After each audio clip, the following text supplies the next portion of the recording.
Balik. You know, in the lugar of Kagid, there's a very, very own bedroom showcase of Kagid. And he's sleeping very well.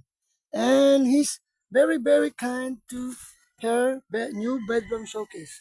Sige. What can you say about your bed? Huh? What can you say to your bed? Talk to me, talk. Talk, Kagid. Kagid, talk! Ano masasabi mo sa imo bagong bedroom? Okay? Yan. Ang ganda ng bed mo, bebe. Wow. Wow. Okay baga? Meow, meow, meow, meow. Meow, meow, meow. Meow, meow, meow, meow.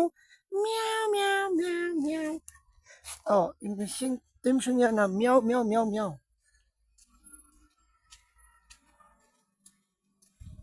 And I will go to here and Instagram and Facebook and TikTok. Look at my my comb. But I cannot comb my hair. And you see here, there's plenty of fairy tales in our land here. Bye-bye.